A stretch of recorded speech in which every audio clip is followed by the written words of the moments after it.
never knew my father. I was 2 months old when he died. He and his crew were shot down in January 1944. 50 years later, I set out on a journey to find him. My search would take another 10 years and lead me to the man who shot him down.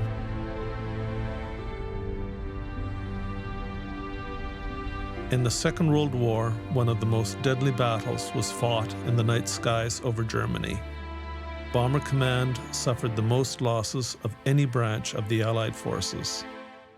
My father and his crew were shot down trying to reach Berlin. They are now buried there. They were all young men. Francis Elms was 21, Sidney Taylor 22, and Oswald Culverwell 23. Philip Wicks was the youngest. He was 20. Ken Heaton was 23, as was Bert Hornby. My father was the oldest. He was 26. When I was younger, I knew very little about my father. But as I grew older, I realized there was a huge void in my life, and that I could only hope to fill it by trying to find out more. Who was he? What was the story of his short life? And what happened on his last flight? Why did he die?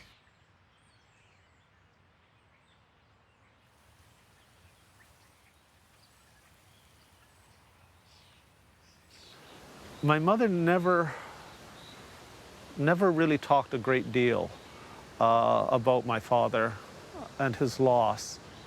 I think at that time, war widows were not uncommon. She had to get on with her life. She had to raise me. She had to get a job. She never remarried. My journey to find out what happened to my father really only began when she died. And I realized I knew absolutely nothing. And of course, it was too late to ask anything about that. So 10 years ago when she died, that's when I began this journey.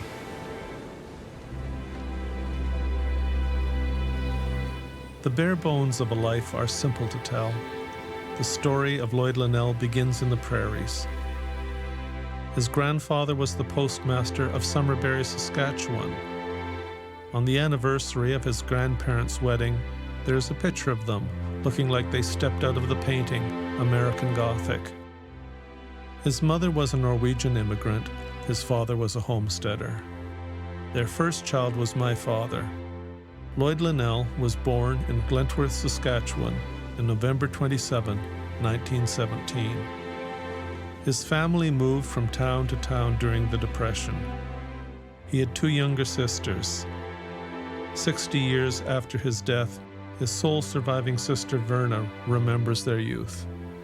To me, it was just a happy childhood. Growing up, we were just normal kids. We'd have our little differences. He drove us to school every day in a little cart and a bad-tempered horse. He wouldn't let me drive the horse to school, I remember that. My father worked for Garage in Morse. His best friend, Art Meckling, married his sister. We lived right across the street from each other. And we were really good friends. We used to go to dances and played hockey and baseball and things like that. My father was 21 years old when Canada entered the war. He was studying to be an aircraft engine mechanic in Regina. 2 weeks after he completed the course, he enlisted in the RCAF. As well as it being his duty, like many young men, I think he was attracted by the adventure and the opportunity. My folks couldn't afford to send him or I to college, so he knew he had a living in the service, and so he left. Right after enlisting, my father went off for basic training in Toronto. He began to keep a diary, which is one of the few things that I found of his. Like a lot of young men's diaries, it does not reveal too much of the young man who wrote it. April 13, 1940. I opened this diary on the eve of my departure. I am very disappointed at not being able to see my family. However, I shall make every effort to do so in the future. I sincerely hope that my efforts will prove me to be worthy.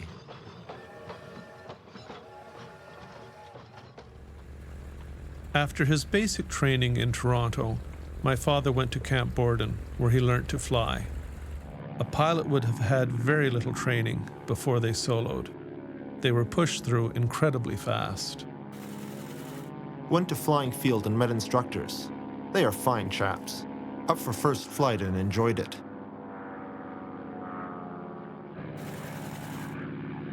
Soloed this morning with 9 hours and 40 minutes. Spent 20 minutes up today.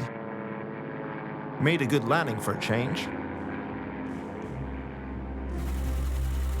Received my wings today, presented by Air Commodore Johnston. Promoted to pilot officer today. The Minister of Defense must be nuts.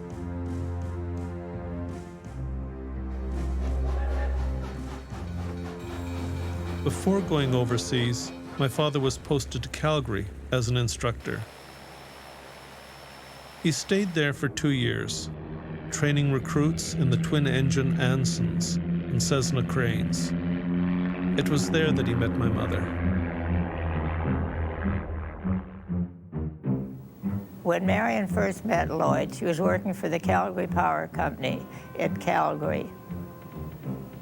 She met Lloyd at a dance. It was at Curry Barracks. The city was full of people from the armed services, so every organization had parties and dances for them.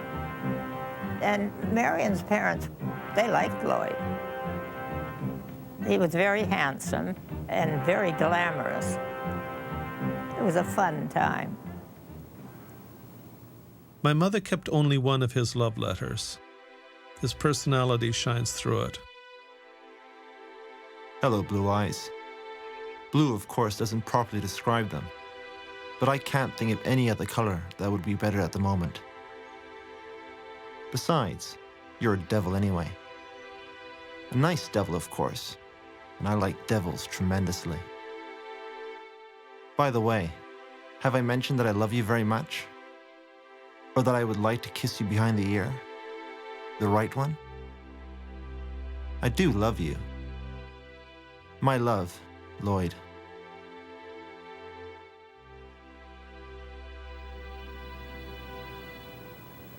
I can remember her telling me that she was going to marry Lloyd. And by that time, I, of course, knew him. And we had always agreed, as we were very best friends, that I would be her bridesmaid and she would be my bridesmaid. The wedding took place in Edmonton. Lloyd's friends flew up from Calgary, and that was a big surprise. Nobody knew they were coming, but they had planned it. That was very exciting. They were all dressed in their uniforms, and so we were all very impressed with that. In Calgary at that time, I would say the war seemed far, far away. It was happening, but Europe seemed far away. But we were young. And there was also the feeling, that was early enough in the war, that there was the feeling that all these wonderful boys were going to be going away, far away, and that they might get killed. And they might not come back. After they were married, my mother and father lived together in Calgary for only a few months before he was sent overseas. Just before he left, they went on a brief holiday to New York. The pictures show a couple young and in love, and my mother once spoke of this lovely last time they had together. He left for England on the Queen Elizabeth in March of 1943. Shortly after that, my mother realized she was pregnant. When my father found out, he told his friend Don Holman that he was worried he'd left Marion alone and expecting a child.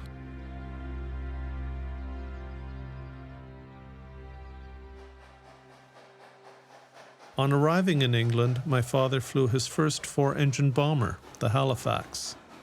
He joined up with a crew and was posted to the newly formed 434 Squadron at Thulthorpe in Yorkshire. Unbeknown to him, he had just joined the most unlucky squadron in all of Bomber Command. There was only one CHOP squadron in the Royal Canadian Air Force, 434 Squadron. It was called CHOP Squadron because its loss rate was completely beyond the realm of statistical probability. It carried that black flag during the Second World War. Those on 434 would know when they came back from an operation who wasn't there, and people would talk, people on the same base would talk, and 434 just knew it was unlucky. It was one of the newer squadrons in the whole Bomber Command, I'm sure, and it had the distinction of probably having the highest loss ratio of any of the others. One of the highest anyway. Amen to that. I took off on a bombing raid one time, 6 of us, and as far as we were concerned, our crew, it was a nice quiet night. The Pathfinders dropped the flares, we bombed the flares, and we came back, and we were 1 out of 6 to return. Nobody did find out whatever happened to the other 5. That tells the story. Wasn't always that bad, but we had a bad reputation. At 434 Squadron, my father was one of the flight commanders. Eric Hockey from Kentville, Nova Scotia, was the other. I met him at 434, and of course we got on very well together, even though we're from opposite ends. I was an Easterner, he was a Westerner. But he was a hell of a nice chap. Before any new crew flew over enemy territory, the pilot alone was given the experience of an actual raid. In August of 1943, my father flew as the second pilot on his first operation to Nuremberg. He recorded that the glow of the burning city could be seen for 75 miles.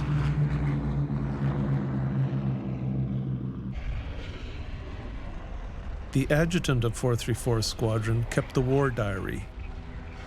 It offers a unique perspective on the daily world of the airman. September 30, 1943.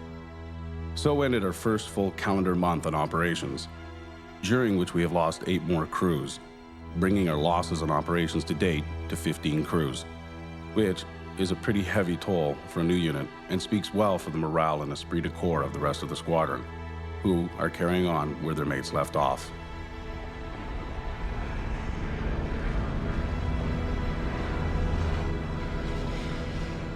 One thing that has always impressed me is how bomber crews would fly night after night after night.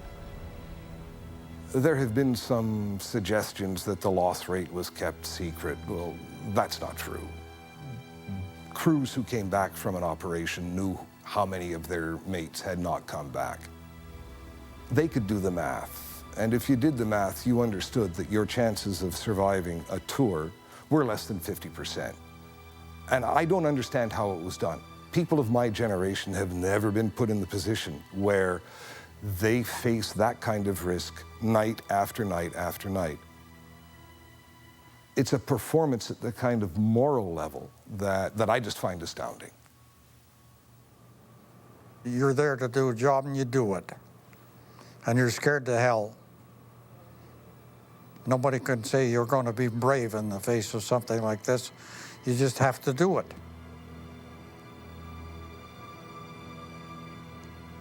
Where it comes from is you're young. You believe everything you've been told and you follow through with it. We're dumb. That's what we are. We're just dumb following orders. If they had to get the pilots from 50 or 60 years old, nobody would ever volunteer.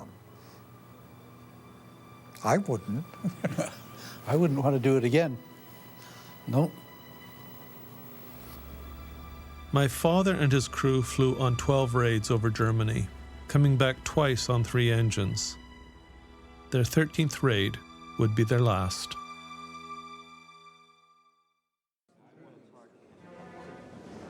On January 28, 1944, the briefing was at 7 p.m. The target was Berlin. My father and his crew, along with the rest of 434 Squadron, would take off at midnight. Everybody was there, the whole crew, and the pilot took notes, the navigator took notes, and the wireless operator took notes. And the rest of them just listened. There had been a raid on Berlin the night before. Almost 300 men did not return. The Winter Battle of Berlin was the hardest ever fought by the men of Bomber Command.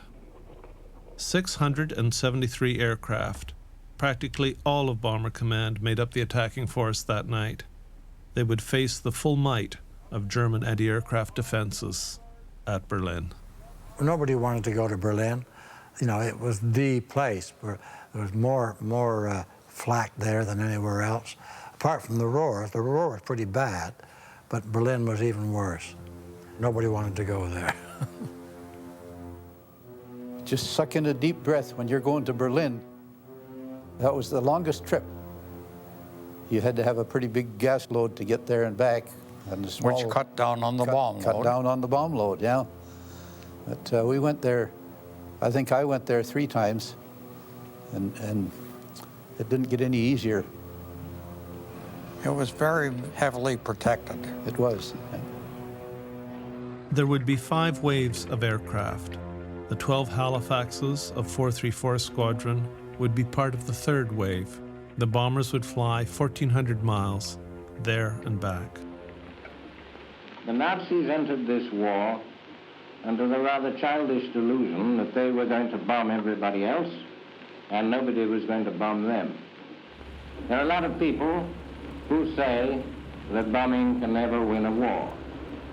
My answer to that is that it has never been tried yet, and we shall see. For the British as well as the Germans, I think Berlin was the prize, it was the target, it was the one city which meant the most.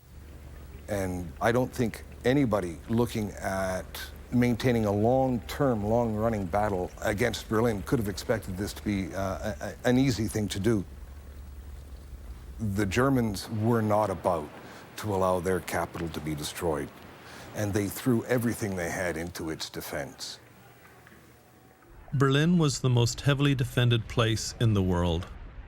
It had thousands of cannon, manned by tens of thousands of gunners. It had anti-aircraft rockets, searchlights, and most of all, it had night fighters.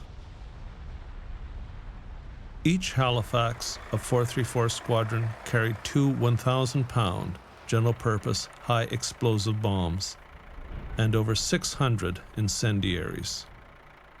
As the bomber crews readied their aircraft, the Germans could hear the wireless operators testing their instruments.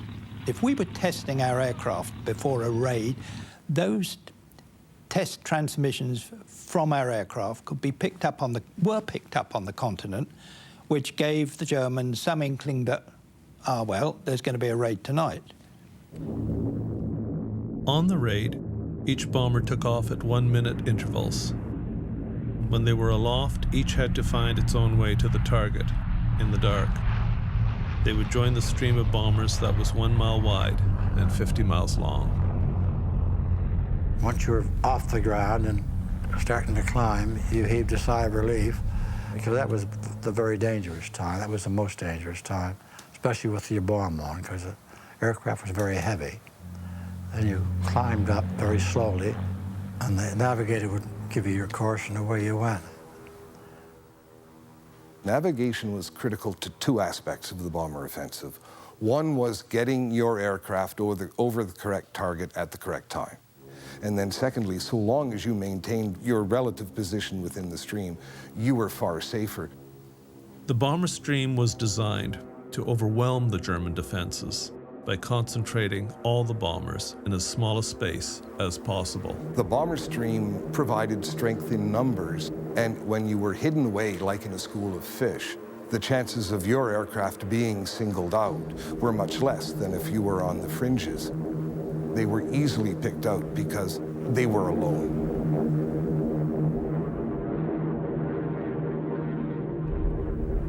I used to endeavour to fix my position by one means or another every 6 minutes.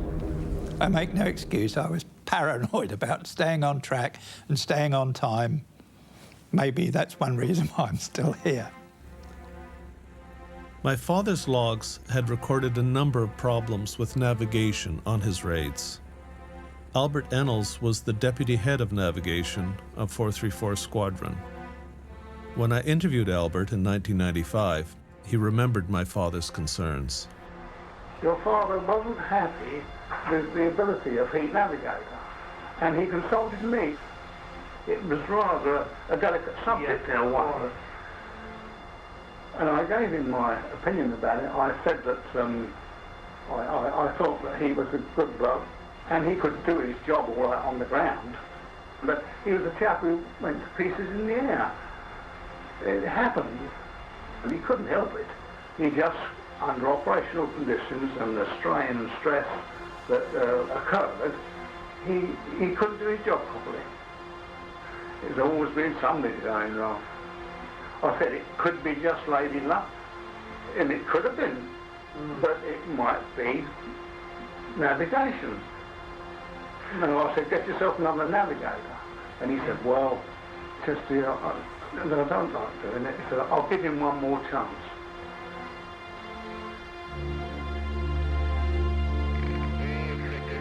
The first radio instructions from the German ground control to their night fighters were plotted at 1 a.m. when the bomber stream was 200 miles from the Danish coast. Wir waren in Gilzereine und es wurde gemeldet, dass fliegende Bomber über Nordsee als feindliche Bomber ausgemacht sind und dass mit dem Start zu rechnen sei. The 12 bombers from 434 Squadron joined the bomber stream at the concentration point 60 miles west of Denmark. The German night fighters began their attacks there. Some of the bombers were shot down. The rest, including my father and his crew, flew on in the dark of the night. The German ground controllers were only able to identify the target as Berlin when the bomber stream turned south. They ordered the night fighters to fly there and penetrate the stream. The night fighters shot down 12 bombers before they reached the city.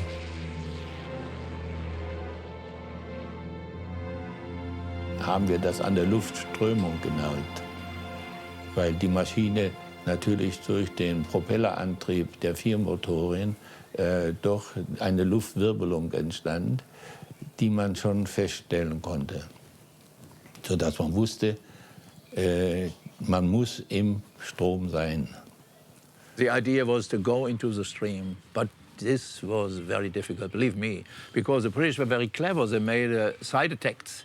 They divided this stream in this direction, that direction, this town and there. Therefore, we lost the stream very often. But the idea was to get into the stream. But if you were in once, then you had a chance not only to shoot one, then several. That night, like most of the Canadian squadrons, my father and the men of 434 were flying the Handley Page Halifax Mark V. My mother always wondered if he would have survived had he been flying the more famous Lancaster. Was the Halifax a lesser plane? It was a concern shared by Bomber Command. There is evidence that the Halifax is more susceptible than other heavy bombers to destruction by fighters. And it is probable that this is to some extent caused by the greater relative visibility of the Halifax exhausts. Like the Lancaster, the Halifax had Merlin engines. Unlike the Lancaster, they were visible from behind. In some cases, you saw in the nights the 8 exhaust flames from the exhaust pipes, nothing more. And then you knew, here he is, and then you went up. Then you saw him about 200-300 meters.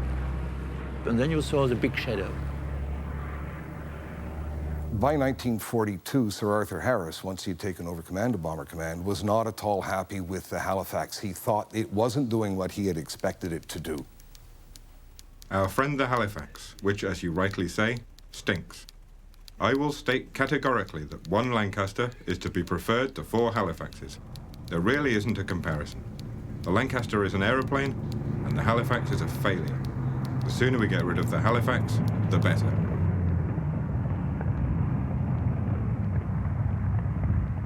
The rush to produce more bombers meant that the Halifax Mark V had to be equipped with weaker landing gear than other versions. But its biggest problem was that it was underpowered.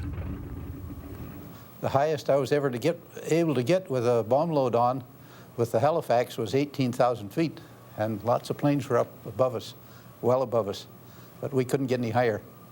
Just wouldn't go up. Bombers flying at a lower altitude in the bomber stream had dangers from above and below, as well as being more susceptible to ground anti-aircraft fire. They could also be damaged from bombs dropped from above. On one raid, my father came back with an incendiary in his wing. Bomber Command was fully aware of the dangers night fighters posed to their bombers. They developed many defenses to protect their men. One was a tail-mounted radar called Monica. But like all electronic devices, it emitted its own signal. The Germans produced a device which would warn them of the use of Monica. So in essence, the protective device to provide warning of the approach of a German night fighter, in the end also became an advantage to German night fighters to bring them to a bomber that was emitting Monica. My father's logs show that his plane was equipped with Monica. One entry says he used it as directed.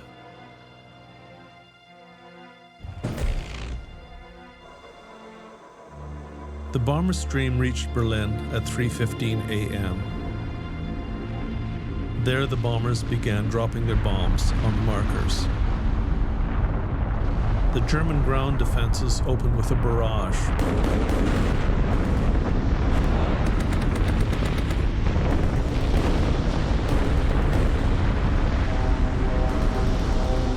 Rocket projectiles were fired in great numbers.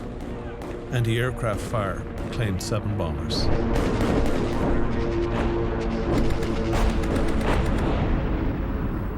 It was very heavily protected. They had numerous searchlights and they had numerous anti-aircraft guns. And they were accurate. It was astonishing how accurate they could be. The Germans had a wonderfully effective defense system. Their ground radar was highly effective. There were innumerable flak batteries, but amongst all of that, I think it was the night fighters that we were more apprehensive of than anything else. So all the time, the gunners would be there searching the night sky for a dark shadow that might be an aircraft creeping up on them. It was like hell. The British pilots did not like these missions. They hated these missions to Berlin. The idea was very simple. If you saw a 4-engine bomber, then you go right in for shooting him down. And if you see one 4-engine plane, because no German plane had 4 engines those times in the night, then you were shooting down right away. But you must be very fast, because these boys looked out as well. And who sees first was shot down first. You can see the city and the searchlights from a long, long ways away. And as you approach it, all that happens is your mouth becomes kind of dry and you're afraid, and so you should be. But damn it, you came this far, so you may as well do it. Before my father and his crew reached Berlin, his Halifax was attacked by a night fighter. Witnesses later reported that it circled the village of Linda in flames, and its wing fell off. It then dove straight into the forest south of the village and exploded.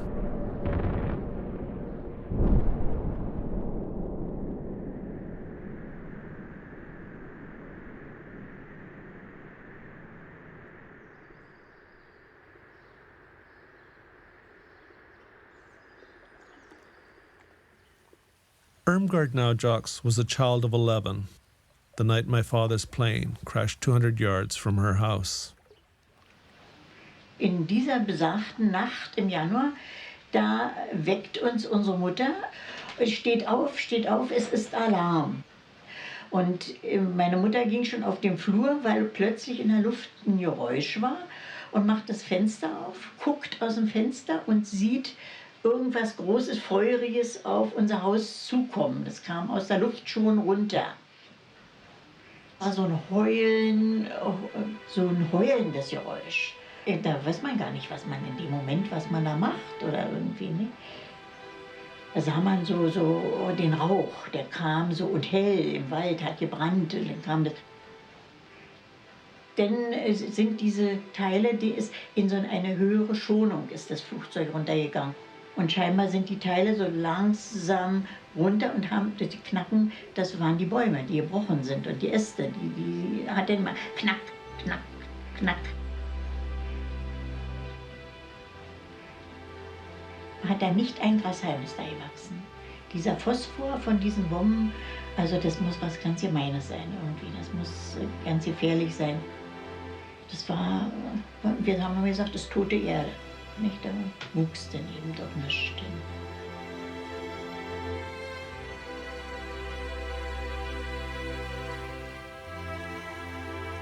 434 Squadron War Diary, January 29, 1944.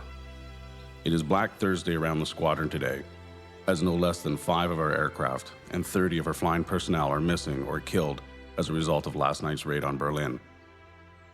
The losses enumerated above constitute this squadron's heaviest loss in personnel and aircraft on any single operational effort to date. The usual Saturday night exodus to the Croft Spa Hotel and Darlington Bright Spots was in full swing early this afternoon, but there were too many familiar faces missing for the rest of us to have much fun. Such is war. Sherman was right, make no mistake.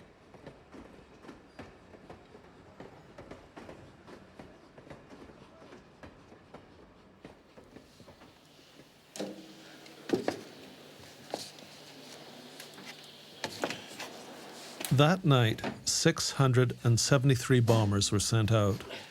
43 were lost. In them were over 300 men. Eric Hockey flew one of the planes that took off that night. He was also shot down north of Berlin. He parachuted and became a prisoner of war. This is the first time that he sat in the pilot seat of a Halifax since that night.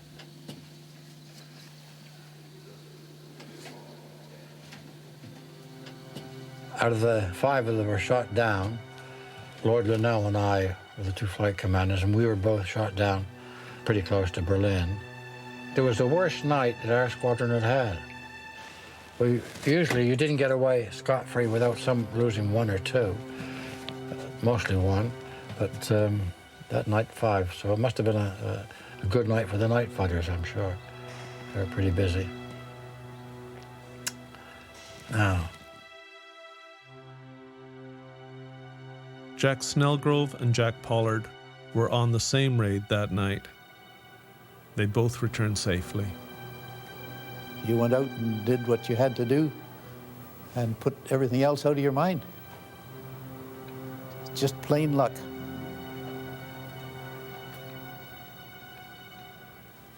Even now, 50, 60 years later, I still believe there was a huge amount of just sheer luck. And those of us who are privileged like I to survive, you know, we do thank our lucky stars.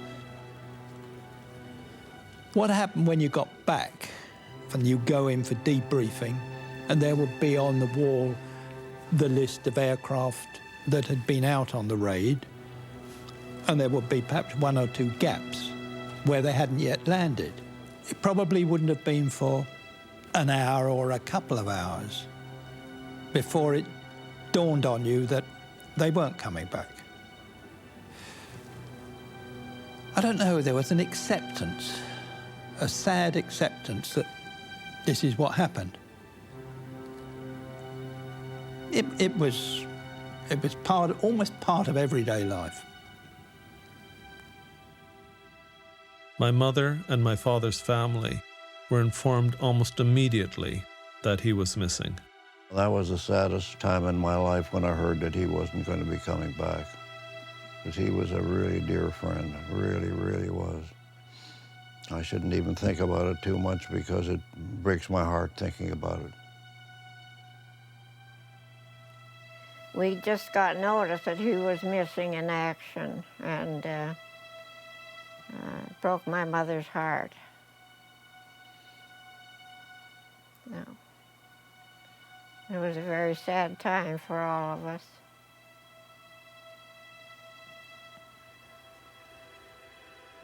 My mother said that the waiting to hear if he had survived was the most difficult time of all. After 3 months of uncertainty, she got the final word. May 4, 1944. Dear Mrs. Linnell, I regret to inform you that advice has been received from the International Red Cross at Geneva, which indicated your husband, Squadron Leader Lloyd Martin Linnell, lost his life on January 29, 1944. The bodies of all 7 members of the crew were recovered.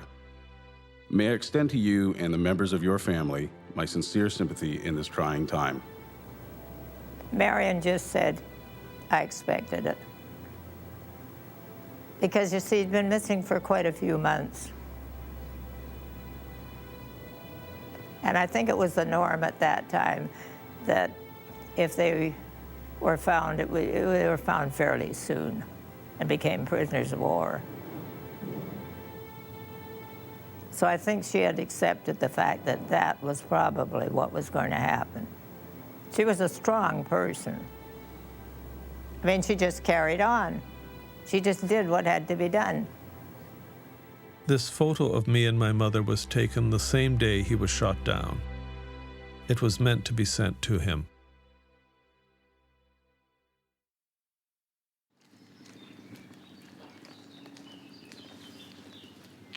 On the night of January 28, 1944, Hauptmann Friedrich Tober was flying a Junkers 88. He shot down 2 Halifaxes north of Berlin. With some trepidation, my German wife Uta and I went to meet him, the man who shot my father down. On the night of the 28th of January, you shot down 2 aircraft, I think. Yeah? In der Nacht vom 28. und 29. Januar haben Sie 2 Maschinen abgeschossen, meint er. Ja. And one you had to attack, I think, 7 times. Also ist der nicht im... Der hat ständig Ausweichbewegungen gemacht. Aber wie nennt man denn das, wenn er so geht? Wie ein Korkenzieher. Hat er das Ja, das heißt also Richtung und Höhe verändern. Mhm. Und wenn ein Flugzeug Richtung und Höhe verändert, ist es schwierig, ihn auch zu treffen. Ja, und das hat er nicht versucht. Hat er versucht. Ach, er hat es versucht. He didn't try. Mm-hmm. And you were able to follow it? Was he able to follow it? Could you describe that? Just describe how it worked. Ja, wenn der viermotorige so in Schwingungen fliegt und seine Richtung ändert, in Kurven, in Höhen, musste ja der Jäger ihm folgen. Er musste also eine erhöhte Aufmerksamkeit haben, dass er nicht mit anderen zusammenstößt, sondern dass er auch sich richtig noch in Position setzen kann, um zu schießen. Es wurde beobachtet, dass er in Brand geriet und durch den Brand des Flugzeuges konnte die Maschine verfolgt werden und wurde von der Besatzung bis zum Aufschlag beobachtet. Did he say how he felt a bit when he landed? Not yet, no. Und was waren Ihre Gefühle, als Sie dann endlich auf dem Boden waren? Sehr nachdenkliche. Da blieb nicht viel Raum, darüber nachzudenken, ob man am nächsten Tag wieder heil zurückkommt. Das war schon eine Sache des Schicksals.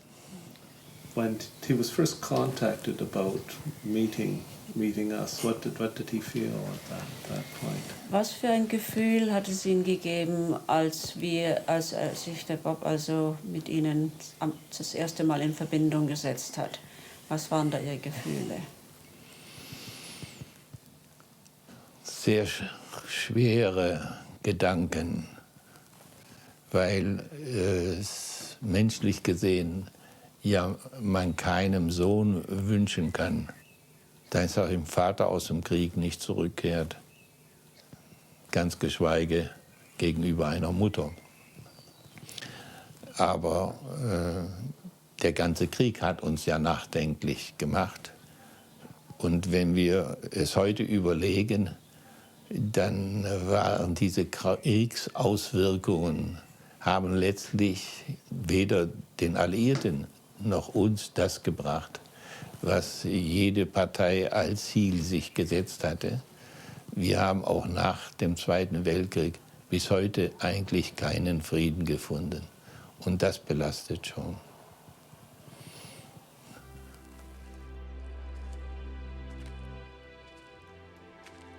"10 years after my journey began, it ended here, in a forest north of Berlin.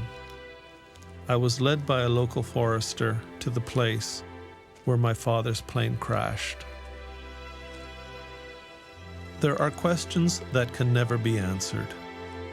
Some have said that my father's navigator was at fault, or that the radar made it vulnerable. My mother blamed his death on the fact that he flew a Halifax rather than a Lancaster. But I'm not sure. In the end, the reason does not matter. It is the journey to try and find it that does." I really couldn't just believe the size of it. I mean, I was really, somehow I had imagined something much smaller. The size of this shows that it must have been an incredibly violent crash. Seeing the reality, seeing the fact that no grass is growing there. You know, it's hard to understand the finality. Was he dead at the controls of the aircraft when it came down? Was he struggling to try and keep it aloft so the crew could bail out? There's questions like that that can't be answered, that are the things that I think of most here.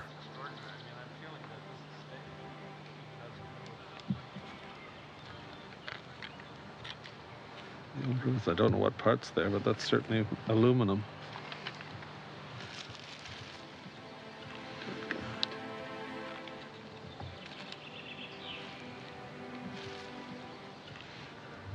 I think it seems to me like it'd be a hose from the oxygen mask. You know, this is just sort of detritus in one respect, but my God. It's remarkable. I think it's just remarkable that in the middle of a German wood, you see these things 60 years after the fact.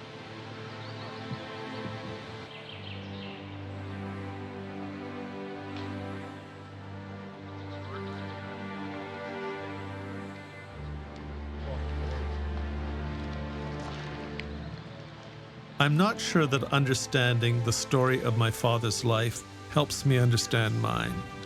One man who only lived for 26 years and who did his duty as best he saw it. But the beginning of the search is to try and find out always, where do you come from? And if you don't know that, I think you ought to find that out. I was always missing that part, that side of my family, and now it's more understandable, it's more complete, more final. There's nothing more final than this crater.